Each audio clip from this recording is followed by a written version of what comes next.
Dear students, let us start the discussion on today's newspaper, that is the 6th December 2016. The first article is related to the heart of the problem. It is about the recent concluded Heart of Asia conference in Amritsar. Now why? A conference on Afghanistan is called as Heart of Asia Conference.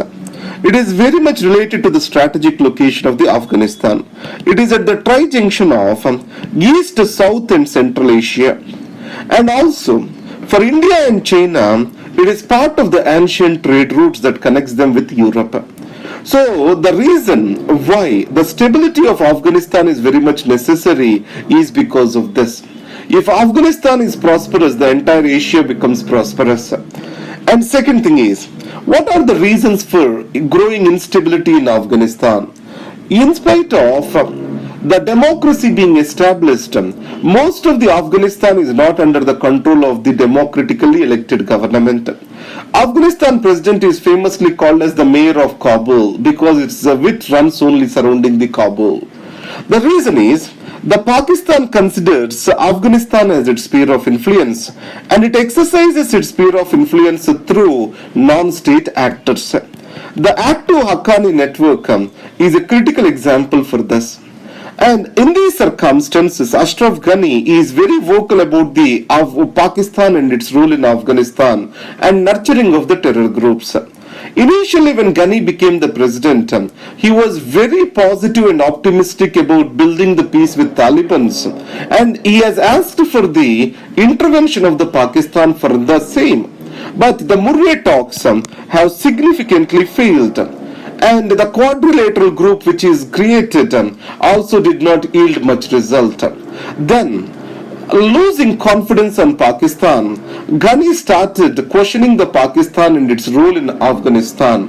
So in this context, at the Heart of Asia conference, Ghani has raised the issue of terrorism and even rejected the finances from the Pakistan, saying that better Pakistan use those finances in controlling the terror emanating from its soil. And India also echoed the same concerns with the Afghanistan. So in these circumstances, what shall be the future strategy of India and Afghanistan? Completely disengaging with the Pakistan, how far it is fruitful. Now if you see, the Pakistan very domestic politics, the civil and military governments are equally powerful. And I can say, with regard to the neighborhood policies, the military has got greater dominance over the civilian administration. The disengaging of the civilian government will ultimately lead to the credibility of the military. And added to this, the very much propaganda of the army that India is trying to create a Pakistan-centric fear in the world gets some credence or credibility. Or India is trying to divide the Pakistan also gets credibility. So, the formal channels of the communications will be lost if the disengagement becomes a full scope policy. Before disengaging completely, India has to explore all the other opportunities and also has to see the strategic and other implications, economic implications of the same. Especially from the economic implications, the Pakistan is a landmass that connects India with Afghanistan and then with the Central Asia. So in this context, the energy-rich regions of the Central Asia has to flow to the energy deficit region of South Asia. Then it has to run through the Afghanistan and Pakistan, the Tapi pipeline, Iran-Pakistan-India pipeline. All these are the examples for the same. And added to that, if India has to connect to the Afghanistan, it has to take a roundabout route through Chabahar port now. So on the other hand, the good relations with Afghanistan, it can bring in the dream of South Asia's free trade agreement in the long run. So that is the reason why economic and strategic interests also to be weighed for any our future policy towards the Pakistan. Now reimagining the liberal project.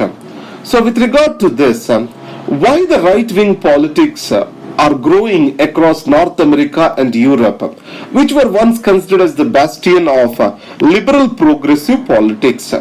Now the liberal progressive politics, they believe in pluralism, rights of the people and democratic engagement. All these are the central to it. But however, slowly they are losing the significance. What are the reasons?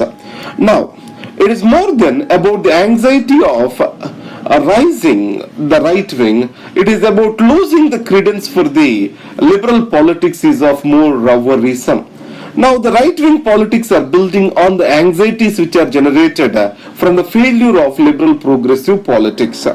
Now, the first one is the liberal progressive politics. They are ideologically distancing themselves from the practicality. So, let us see. Historically, when enlightenment phase is going on in Europe, simultaneously there is a colonial phase in Africa and Asia.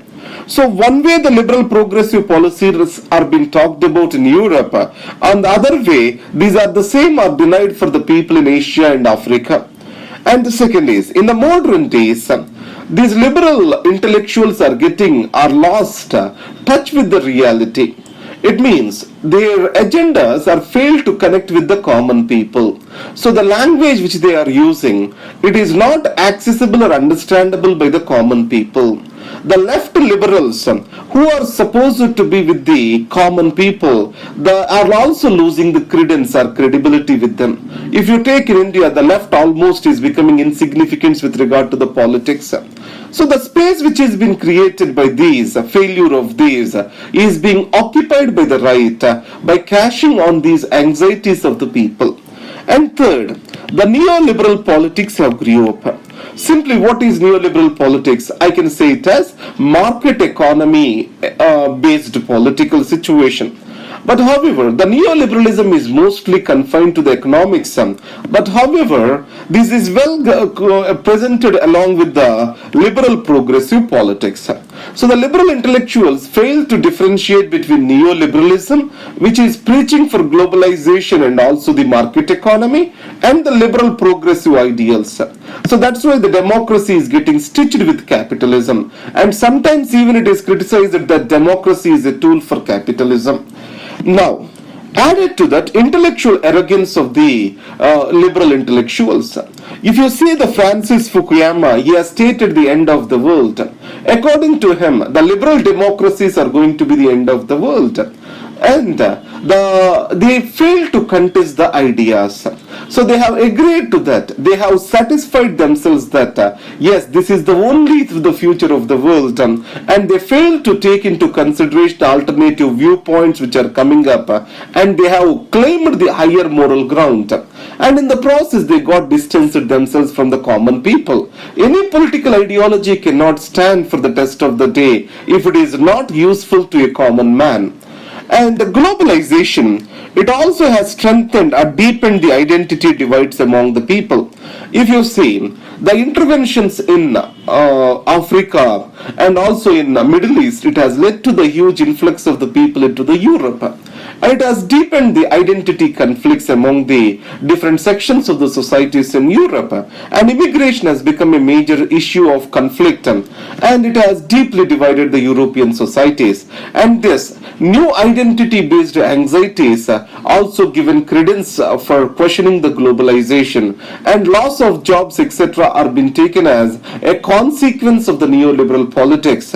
Because of this, the liberal progressivism is losing its space in a faster pace, and it has to be given its due space now. And for this, accommodation of the new thoughts and ideas, that's what liberal intellectuals has to accept for. Lessons from the intimate enemy.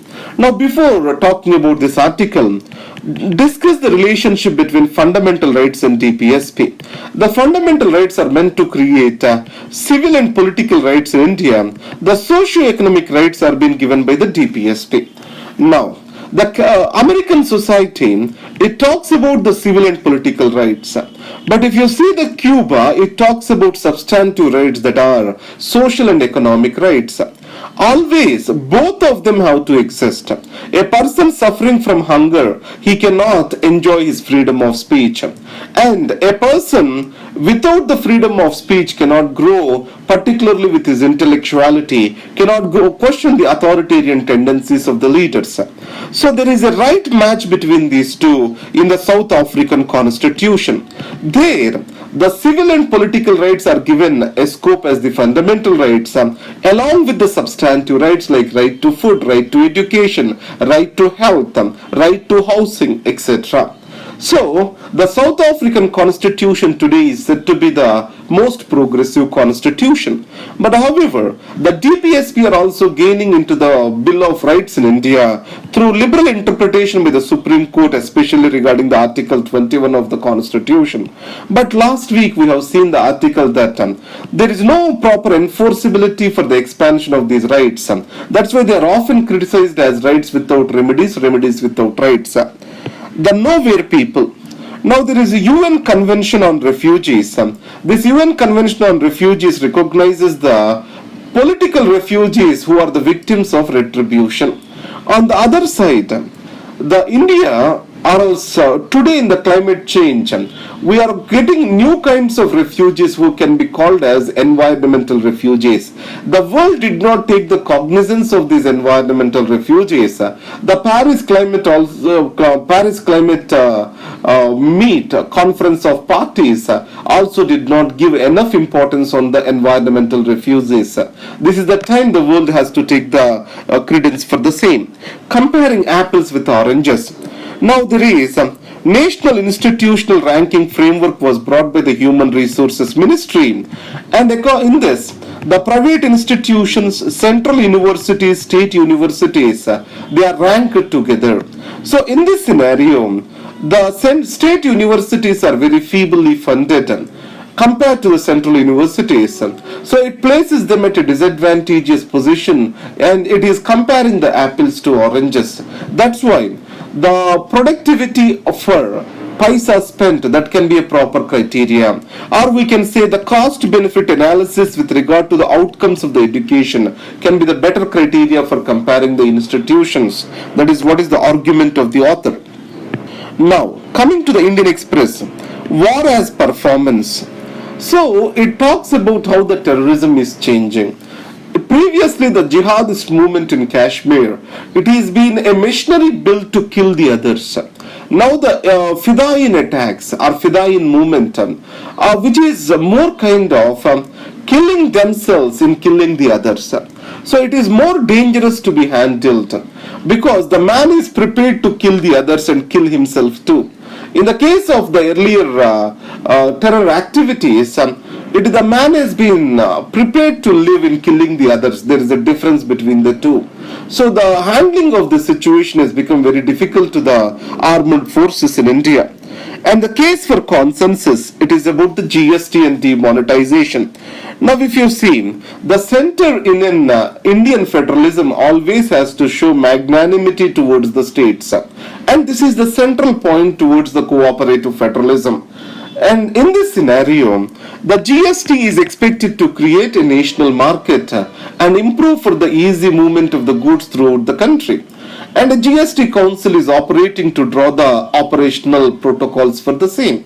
So the demonetization, it has got the new worries to the states. The incomes of the states have come down as there is no money circulation. The registrations have come down, and the sale of the goods have come down, which is leading to decreased sales tax.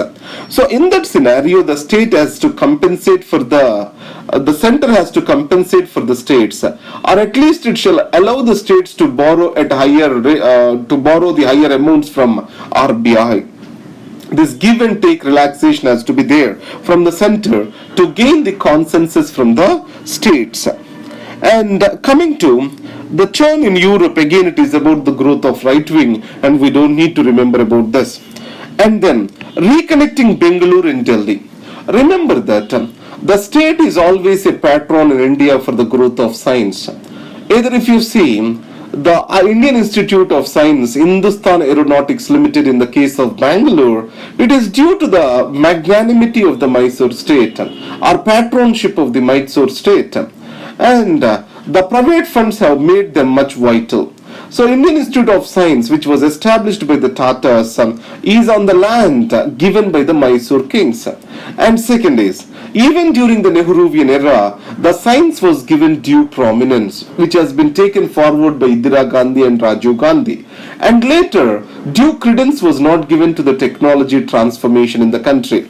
So in this scenario, the state and the private has to come together to build a strong technological backing for India. But however, the governmental policies are being seen as more as a hindrance by the technology firms in India. A proper regulatory framework, public-private partnership will make the India as a leader with regard to the fourth generation industrial revolution that is about to come up. Do we need a parliament? Now, yesterday there was a question in UPSC with the Indian Republic. Indian Republic is represented through the representative institutions. Now you all know that these representative institutions keeps the executive under check. Almost on December 2nd, there is an article in Hindu which has stated that the representative institutions makes various checks and balances on the functioning of the executive, and executive always will be irritant of this tortuous process and he tries to bypass the same. In this case, the legitimacy of these institutions can come in question. The Prime Minister Modi is direct address to the nation rather than addressing to the representative houses is reflection of this trend. So, when it is directly addressed to the nations, the transmission of information is only unidirectional and there is no cross-questioning. But in the parliament, people representatives can question the same. And added to that, in a culturally diverse nation such as India, the parliamentary democracy has to stand against the presidential form in the other countries. In this case, the prime ministerial government is no way a replacement for the parliamentary form of government which our constitution has envisioned. That is what is this article about. Now coming to the notes, do we need a parliament? I have also added the article from the last week, that is democracy direct to home. The parliamentary democracy is necessary to protect the diversity and also necessary to create strong checks and balances and legislative oversight against the executive. Reconnecting Bengaluru and Delhi, it is about bringing the state and private partnership for the technology progress.